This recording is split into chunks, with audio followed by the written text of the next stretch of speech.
Hey everyone, welcome to another episode of Pixlfeed Radio, and I'm here with my friend Cody Nault that I came across on TikTok, out of all places. TikTok, first of all, has been my love. I've had a love-hate relationship with TikTok. I actually started using it when it was Musically years and years and years ago, and then I will use it, and then I would stop using it because I would spend way too much time on the app. And then this past couple months, I want to say this past 6 months, between a couple of friends of mine going back and forth, sending each other videos. Now I'm super wasting too much time on it, but I love it because I find so much creative stuff that you don't see in other platforms. And that's what I love about it. And actually yesterday I started noticing like more normies were coming into the platform and they're just like exporting their normal videos from YouTube or Instagram. And I'm like, no, don't do it. Don't ruin it. And you caught my eye because you're actually doing something that I was actually planning on doing a year ago. And then my wife got pregnant, so I couldn't do it. So you're doing exactly what I was planning on doing a year ago. And we're going to talk about it. We're going to tell people about it. And you actually picked up and went to Silicon Valley to try to find something, right?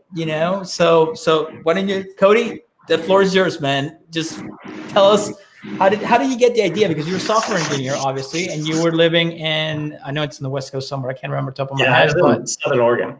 Okay. All right. So you're in Oregon. So how did this whole thing came about? So for everybody that's listening.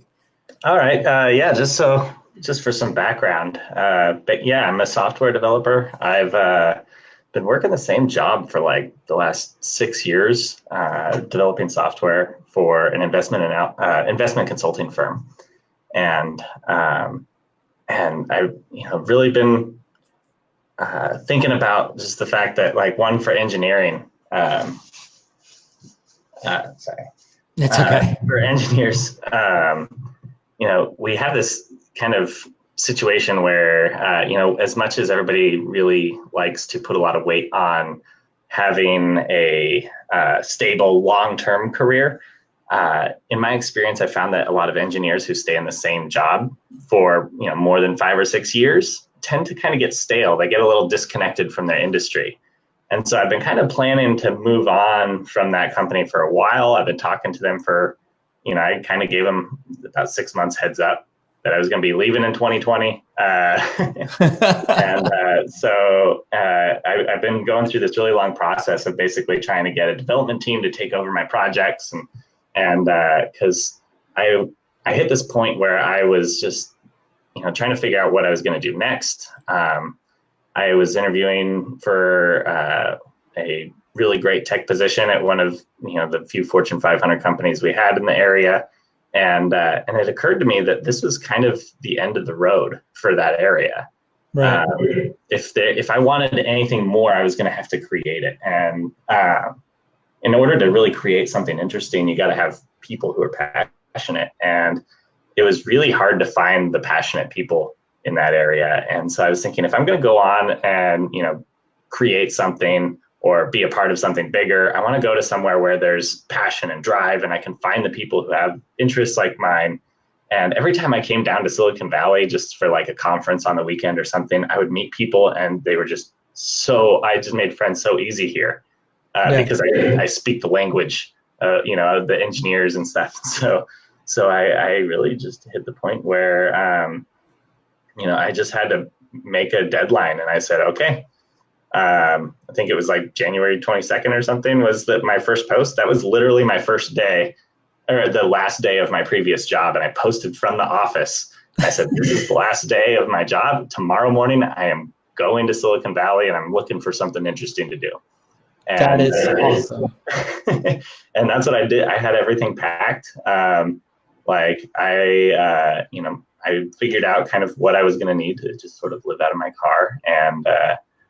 And so the very next morning I got in my car and I just drove down here, left, I pretty much got rid of everything. I have a little bit in storage still up there, but for the most part, I've gotten rid of most of my stuff, and left my job and And I don't actually have a place to go back to. Like I have family and stuff I can, that would definitely take me in if things went terribly. But I saved up a little bit of money to give me some runway to experiment and take my time exploring. And I just went for it. And it's been an insane journey. I think we're on like day 35 now or something. And I feel like I just got here, but at the same time, I've also experienced so much. And I want to talk about that. I want to talk about an amazing experience. That's cool, man. See, when I was going to do it, I actually did the research. I jumped on all these groups, all these forums, and I was talking to people and because I was trying to quote unquote prepare for it. And everyone's like, you just got to do it, man. Like, we can sit here and try to help you and all that, but you just got to do it. And I'm not a software engineer. Like, I know software, like, I know when something looks good and it works and I can market the hell out of it and sell it. Right. So, when it comes to the technicalities, I can be like, this is what it needs to do, but could I sit there and code it myself? No, absolutely not. I actually failed. I actually went to school for computer science and I could not get past calculus. Like, I just could not I'm like, this is not for me. I couldn't figure it out. So, the funny thing is right out of high school, I had the same problem. I couldn't get past calculus either. Really? And, yeah. You're a better person than I am. I took a break from school and I started I just taught myself some coding stuff, and I actually started seeing the value of math. Right. And so I went back to school and majored in math and computer science. Even though I couldn't get past calculus before, I went back the second time and I ended up with like a 4.0. I did all the math classes, and it was a completely different world because all of a sudden it mattered and I knew how I was going to apply this stuff. It wasn't as abstract the second time around. Right. And it's good that you bring that up because it was the same with me, because at that point when I was like really ingrained in my head, I'm like, I really want to, computer science. I've been building my own computers since I was a kid, and it's something I've been into since I was, at the house. The first computer was an Apple II. I was one of those lucky kids who had an Apple II growing up in the 80s, which it was super rare because they were super expensive. And, that was, I went from that to like 286, 386 Pentium and, up until now. And I was always tinkering with everything. And that was like, computer science, I want to get into it. And I just could not. Towards the end, that's when I started getting serious and gravitate and I guess perceiving the value behind it. But, no matter how much tutoring I got, no matter how much studying I got done, I will do good. But once I sat down for the test, blank. I don't know why. It was just one of those things I would just go blank. Everything else, I was great, A's, B's, whatever. But for some reason, I would just forget every single step and I would just doubt myself. And then I just got stuck. So I was like, screw it. I was like, I can't do this. But let's talk a little. So, all right. So you decided to go. First of all, how did the idea? Well, you just said that where you were at, you were pretty much, this is it. I need to take it to the next level. And that's why you decided to leave. But what made you document everything on TikTok out of all platforms? Like, how did that come about? So that was a little bit, that was sort of a side thing. So my main idea was just to go and do this. The actual social media aspect of it was sort of a afterthought. Mm-hmm. A lot of my friends and family, they kept asking like, hey, you got to keep us updated about your journey and let us know how it goes. And so I had dozens of people that kept telling me to keep them updated. And I'm like, you know what, it'd be easier if I just like posted videos somewhere. And I had been using TikTok, over the past year. I just kind of was just flipping through it and stuff, but I just thought it'd be kind of funny. I'm like, hey, I should just throw the videos up on TikTok and see if other people would be interested too.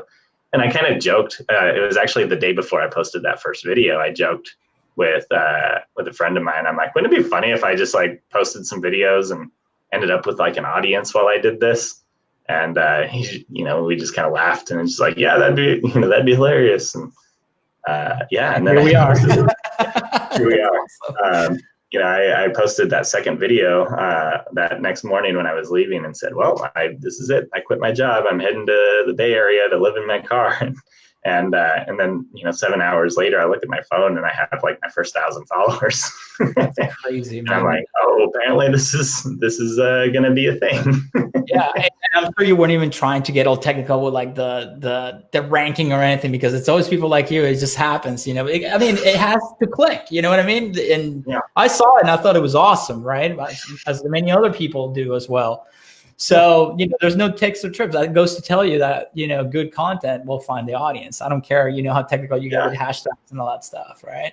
Well, and it's a story that resonates with people, right? There's a lot of people like us out there that kind of played with this idea, and we always thought this would be kind of a fun thing to try to challenge ourselves, and just nobody does it, right? Because we have commitments, so there's just responsibilities and things like that, and it's too hard to actually make that sort of leap in your life. And no, there's never a time. It's a hard decision to make, especially, I mean, I don't know how old you are, but I'll be 40 next year, and I was going to do it, but I was going to do it. I was going to give it 6 months, because I knew if I get there, I'm an extrovert, and I will meet people left and right and come up with something. So, all right, so you get there. So what happens? I mean, you just drive there. You're like, okay, I'm here. I'm at this place. So did you know anybody beforehand? Have you talked to anybody beforehand? I had talked to a couple people, and just like from previous trips, like conferences and stuff. But like, really, I don't think I've even met with them or talked with them really since I've been here. Pretty much everybody I've encountered and everything I've dealt with since I've been here have been entirely new contacts that I haven't had before. So okay. So I'm assuming you're going to some kind of like networking event, some kind of. So started off with meetup.com is a pretty popular resource around here, especially in the tech industry, for posting events related to programming or business or whatever. And so anytime there's a networking event or something, a lot of times it gets posted to Meetup. And so I would basically just go on Meetup, and I would just sort by time, and I would just take all the filters off, just all the filters, and I would just go through all of the meetups. I would basically just pack my schedule. So I would go from one meetup to the next, like basically anything that was interesting, just even semi-interesting, I would add it to my Google Calendar. And then after sitting there for 20, 30 minutes of just planning, looking up all the interesting stuff, then I would go to my Google Calendar and I would figure out routes of how to optimize which meetups I went to, and basically cover the most ground. Because when I first got here, I was doing about 3 meetups a day. Wow. And I was packing it pretty full. And after about a week or two, I think I started getting to the point where it's like, okay, I'm losing track of people's names. Contacts that were important. I gotta dial that back and start moving into like following up on conversations and things like that, rather than just doing the shotgun of meeting as many possible people as I can, because that you can only get surface level relationships from a first meetup. Right. You got to nurture those relationships, and you got to really get to know people. Yeah, and so so basically every week I kind of shifted gears a little bit in terms of how I was meeting people. But yeah, that first week, it was just go to as many meetups as possible, just constantly talking to people, telling my story. And also, you kind of have some momentum of being brand new. That is good conversation. Someone's like, oh yeah, it's like, how, what's your story? And they're just like, oh yeah, I just moved here 2 days ago. People love it, I'm sure.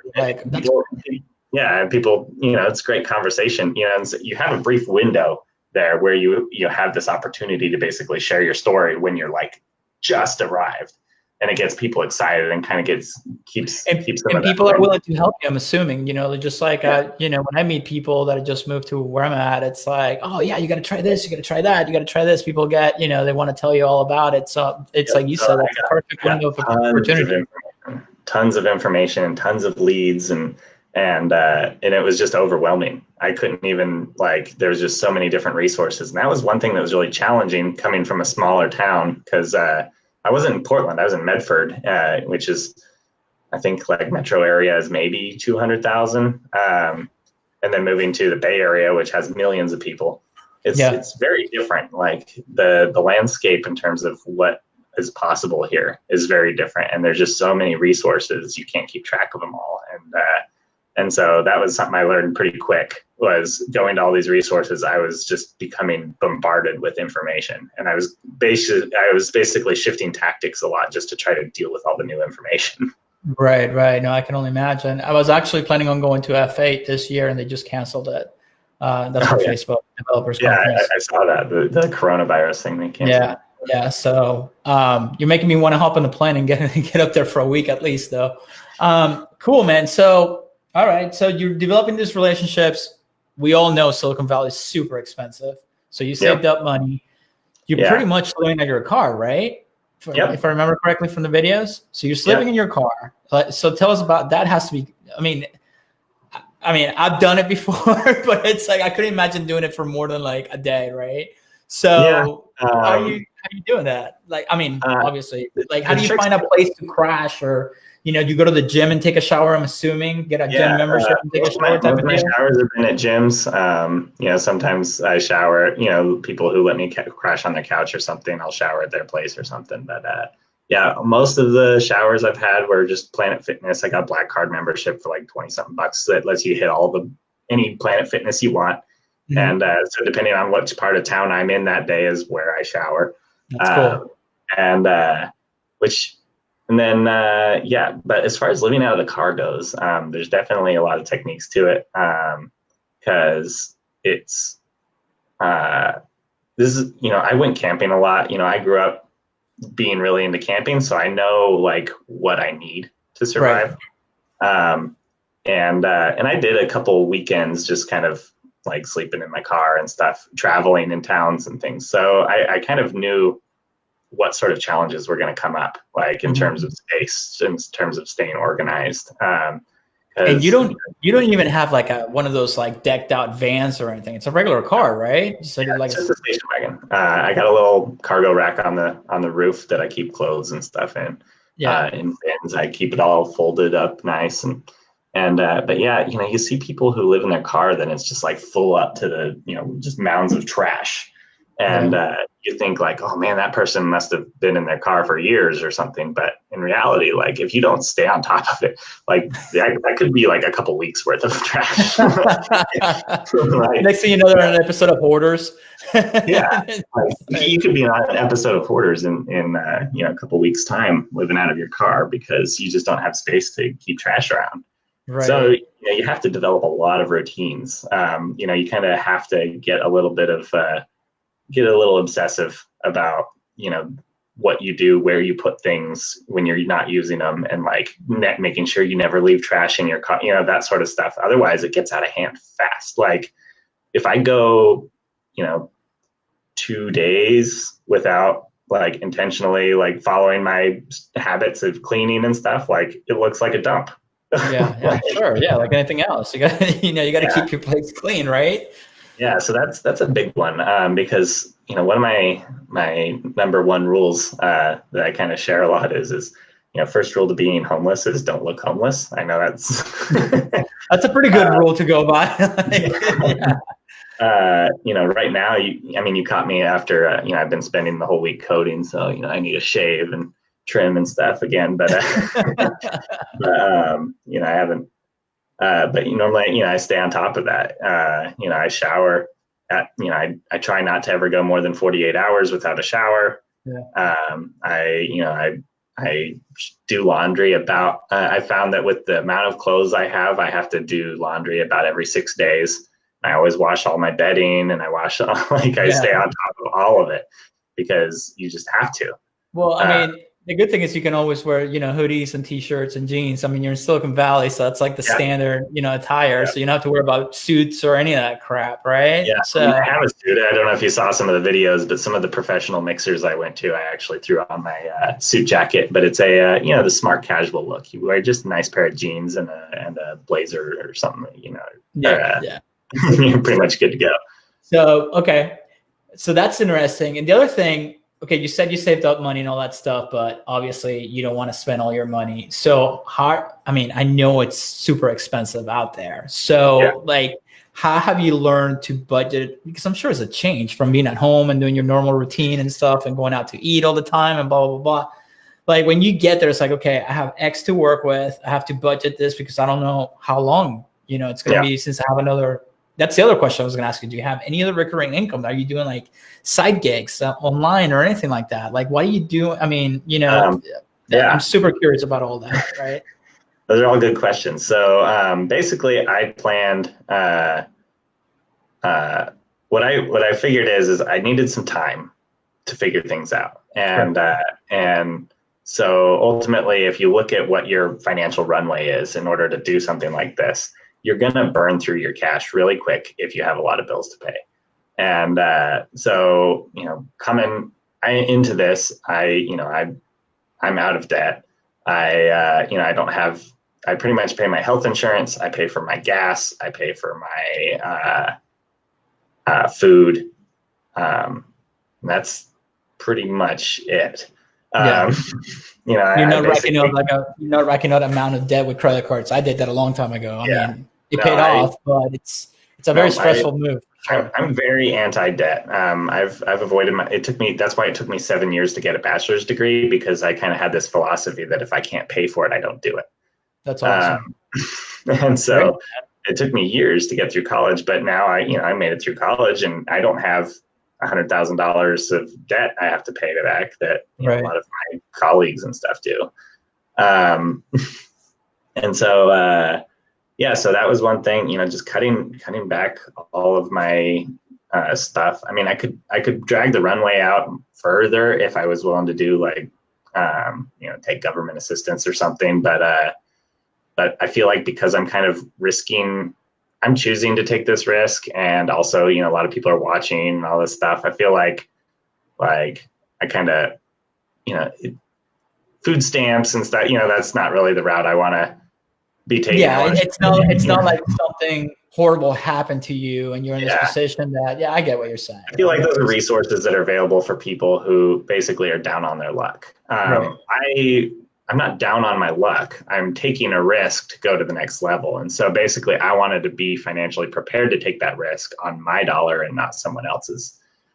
So any handouts I've gotten pretty much have been either from, corporate, so like I'll take free food if Google offers it. I'll take we're going to get into all that because you've already done some cool stuff. So we're going to get into that. And then, I try to provide, generosity of strangers. I am always clear to people that, like, if they offer me, I went into a hotel one time and just said, hey, can I heat up something in your microwave? And I'm sleeping in my car. And the guy's like, oh, it's like, yeah, sure. It's like, I have some leftover pizza from yesterday. Do you want that? I'm like, oh, just to be clear, I'm not starving. I'm a cheapskate. And I would have been like, free pizza, take it, man. and he's like, no, honestly, like, I was about to throw it away. And I'm like, oh, well, if you're gonna throw it away, I'll take it. Can't say no to free pizza. Like, I'm not, I don't take anything that when I went into this, I made a promise to myself that I would not take any sort of resources that were, that is for people who need it. Sure. And which is, it adds an extra layer to the challenge. But I feel this way, I can go through it with a little more dignity and satisfaction, knowing that it makes for a better story too. Yeah, it makes for a better story too. That Yeah. All right. Cool. So obviously, and the tough one is paying for health insurance. I'm paying for my own health insurance. It's entirely not subsidized. That's expensive. I talk a little bit about tips on how I get through that on the video too. Health insurance when you're self-employed is not cheap. I can tell you that much. I can tell you that. That's cool, man. So, all right. So you're doing that. You're trying to like cut whatever you can. So you're focusing on your actual work. You're not being distracted by other gigs or anything like that. Yeah. So I have taught. So I've been kind of providing some like free consulting and kind of setting up relationships to do some freelancing if I need to. Mm-hmm. I haven't established any I haven't had any income since I left here. My previous job paid once a month anyway, so like really I was used to not Right. getting steady streams of income anyway. Yeah. So I really haven't felt it too much since I've cut my bills down but yeah, I can probably do this for a while before, I start panicking and realizing like, okay, I need some income here. But the thing is I've built businesses in the past Yeah. that I've gotten revenue, in like I told the story in one of my videos about how, when I was like 20, I moved to Oregon, and I didn't have any networking connections there, but I knew how to fix computers, so I just started knocking on doors and handing out some business cards and telling people like, hey, I just moved to the area and I can fix computers, so if you need anything, here I am. And people would just say, you know what, my computer's broken right now. You want to come in and fix it for me right now? And I'd be like, okay. And so open the browser, there's like a million taskbars. Yeah. And the funny thing is like I did that, and I used to come home at the end of the day with $200 plus awesome. recurring clients. Yeah. And I realized like I have, if you work in tech, you have marketable skills. Yeah. Like I could market to businesses, I could market to people, I could fix computers, I could make websites, I could do, I have all sorts of skills. Sure. Like if I have to, I could go on Upwork and start making money this week. And so that's one thing, a lot of people are like, why don't you have a job yet? Like, isn't it easy? It's like, because I'm not aiming for, just get like, I'll do gigs if I have to. Yeah. But it's starting to look like I'm not going to have to. I think I'm jumping on the startup idea that I think is going to have some traction. You also have a TikTok account that's growing, so that will be monetized soon if it keeps going the way it's going. I don't really know how. Like, I want to keep that channel like genuine and just like it, because I get value from it. Like, it keeps me accountable to kind of report to an audience. It also, I feel like. I don't really know how I would monetize it yet, but I can tell you a million ways. I can tell you a million ways, but I have a million. I get that, but it's like I think right now the value just from the connections I'm getting from it. I'm meeting some awesome people from there. Like I met you. I I don't need sponsors or to be selling stuff. No, I mean that's up to you, and that's you do it your way, but if I want, hopefully you won't. Hopefully whatever you're working on, it's a great success, and then you don't have to if you don't want to. But if it gets to a point like, oh man, I need some extra cash, trust me, you're gonna start getting DMs or like, hey, we'll pay you this much to post, use our product or whatever. You'll start getting them. Yeah. Well, I mean, if once I develop the product I'm working on, it'd probably be a good place to oh yeah, absolutely. Are you kidding me, man? Just keep doing what you're doing. Trust me. You just trust me on this. This is what I deal with daily. You're going to be just fine if you just keep doing what you're doing. So, all right. So you're working on the startup, you're doing some cool stuff. And then I've seen a lot of your videos. So now you're starting to make those connections where you get to see all the places that everybody wants to go to. So like all the places that I haven't been to. The coolest place that I've been to so far is Netflix headquarters. I've never been to Facebook, even though that I've been working with Facebook for, I don't know, even almost a decade now. And you've gotten to go to Google. You've gone to Apple, which I don't even know how you pulled that off, because I mean, for Apple, it's like, Secret Service type of stuff. So what's the coolest thing you've seen? Like, this is what people want to hear, what it's like to walk into these places. Yeah, it's, it's definitely something interesting.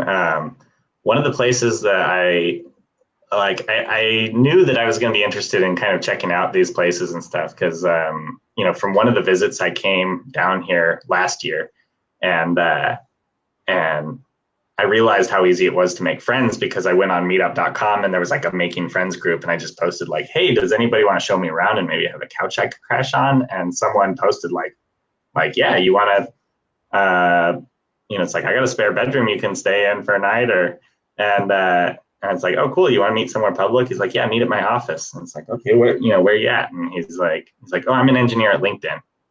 And so, awesome.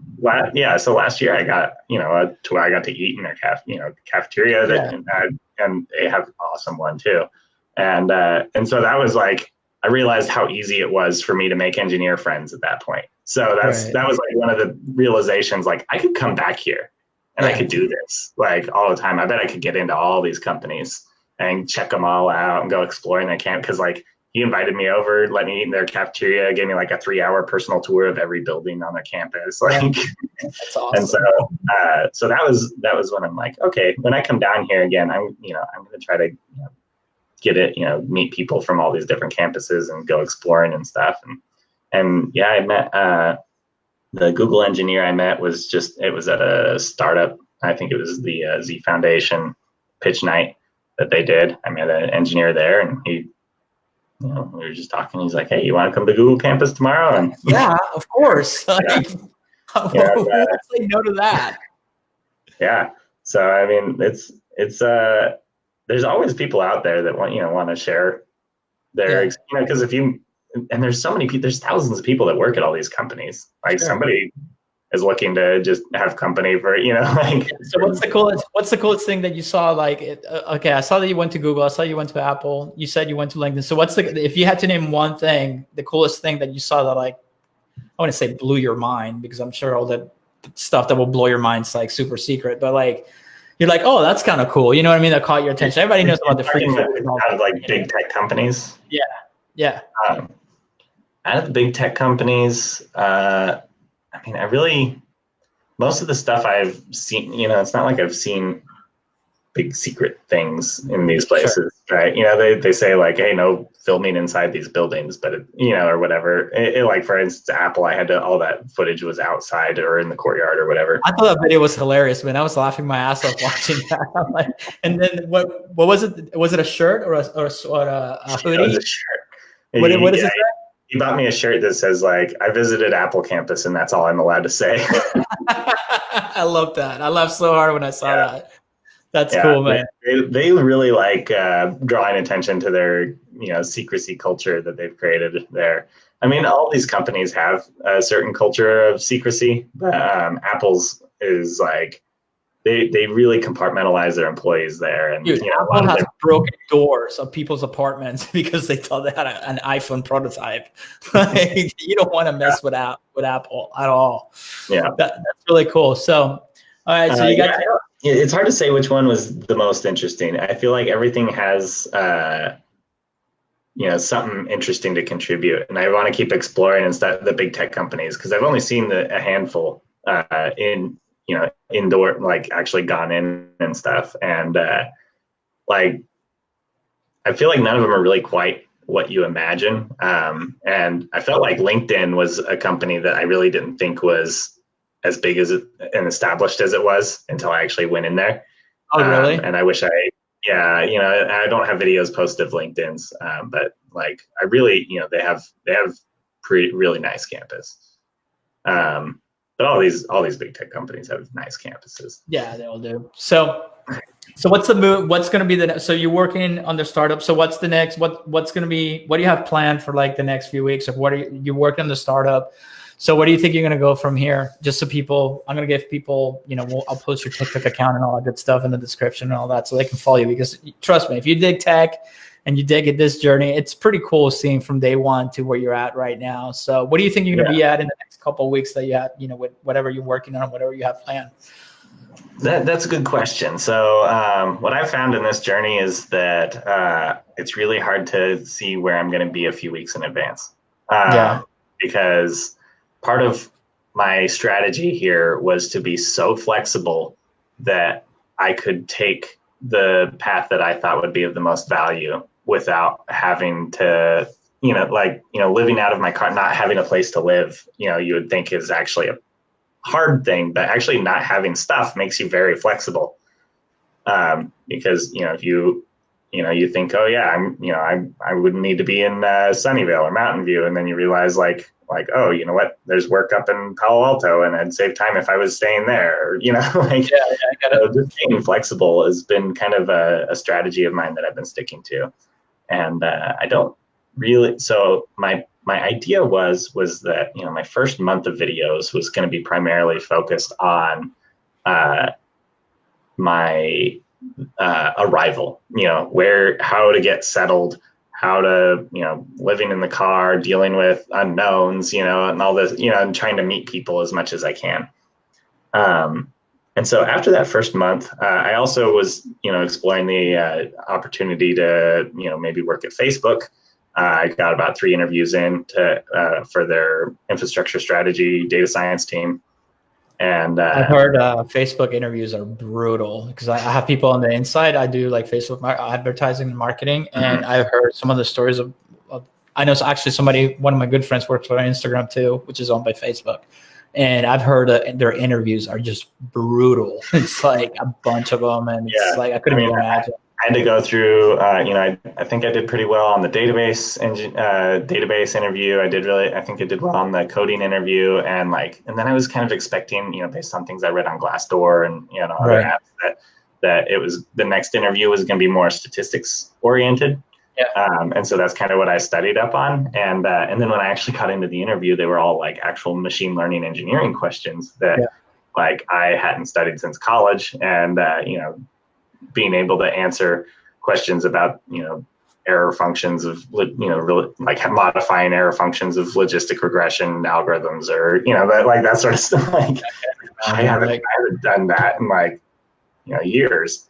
I don't in the real world. Typically. You know any of the engineers that work at Facebook, tell them to fix their ad platform because it's buggy every day and it crashes and it's a mess. It's it costs people thousands, millions of dollars. It's crazy. Do you use an app that I was using for a while? I still have it. That's why I was looking at my phone. It's called Blind. And I'm on Blind. It's really interesting. I feel like a lot of those guys, a lot of them use it to kind of flaunt how much money they're making and stuff, of course, but there's definitely a lot of really good information. It's, for getting gossip, corporate gossip. Right? I actually met somebody through Blind about a year ago. Was it a year ago? Almost 2 years ago. If you know advertising, most people that watch this knew. My business manager, I got locked out of my business manager. They banned me. It was just a glitch in their eye or whatever. And that's how I managed to get it back. I got somebody who knew somebody who could get me in front of somebody to get my business manager back with 47 client accounts. Yeah, that was a nightmare of its own. Because it's not, when you're dealing with Facebook, it's not like you can just customer service and fix my shit. It's it's a mess. So, that's cool, man. So to get the inside scoop on things or, get access to people who you wouldn't otherwise have access to. Yeah, absolutely. So, man, I really love that you took the time to do it. It's almost been an hour already. I can't believe it. But I love your story. I want you to keep growing that account, keep documenting everything. And what's the name of the TikTok handle? The TikTok handle is just Cody the Coder. Cody the Coder. Currently, the hashtag I've been posting everything under is hashtag homeless nerd.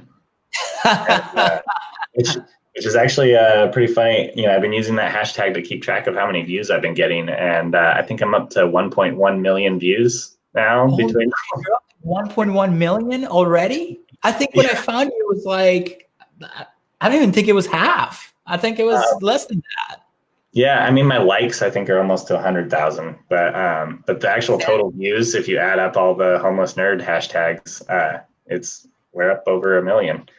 And so is it growing your other accounts, or do you have an Instagram account and all that? Is it growing all that? Instagram, which is Cody.the.coder. One word was all taken.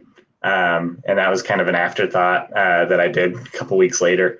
And it's growing a little bit. That one only has 100 something followers compared to the thousands that are on my TikTok one. That's awesome. I love it, man. I love it. Yeah. So I'll put all the links in the description so people can follow you and hopefully help you grow those accounts even more. And man, keep track of that journey.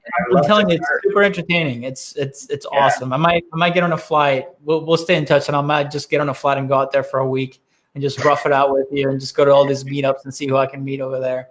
Well, if you if you come out here soon, I might just be coding.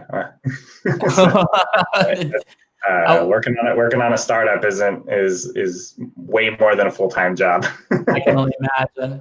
You guys go into a dark room and it's just it's showing movies, all the screens, all the fake screens and stuff like that. We actually work from all different places. We're working from bars and parks and garages, and it's actually it's pretty fun. We pick a different office each day. Oh, the other thing I was going to ask you. So since you're out there now, did you ever watch Silicon Valley on HBO? Oh yeah. Of course, you have to, right? Yeah. So for people who have watched Silicon Valley, that now that you're there, do you see like similarities? Because I hear all these stories like, dude, it's just like that. It's just like that. It's that's the humor. It's a funny show because it's all based on reality. And one thing that's really funny about that is there's one of the place that I've been working a whole bunch in this garage.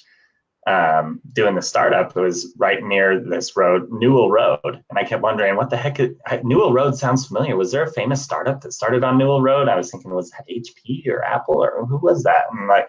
And then someone pointed out that it was actually Pied Piper on Silicon Valley. It was on Newell Road. And it's like, oh my gosh, I watched this show way too many times if that's what I'm remembering. That's great, man. I love it. Yeah. All right, that's cool. Well, on that note, man, thank you so much for doing this. We're definitely going to have to do this again. I don't know, a month from now, whatever, just to see where you're at. I want to keep track of this journey and keep us updated. Oh, man, there's so much to talk about too. Like I could keep going for all day, pretty much. So say that.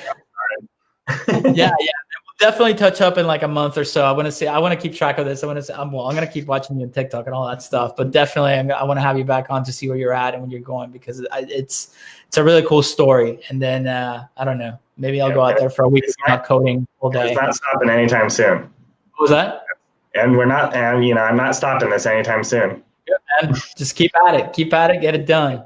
All right. For everybody who's been watching, thank you so much for watching. If you're listening to the podcast, make sure to subscribe. If you're on YouTube, subscribe, like, all that good stuff. And then I'll see you guys next time. Thank you, Cody, so much. I really appreciate it, man. And make sure to follow Cody on TikTok. I'm sorry, what's the handle again? I'm going to put it in the description. The TikTok handle is just Cody the Coder. There you go. Word. All right, everybody. Instagram, it's Cody.the.coder. Awesome. Thank you so much, everyone.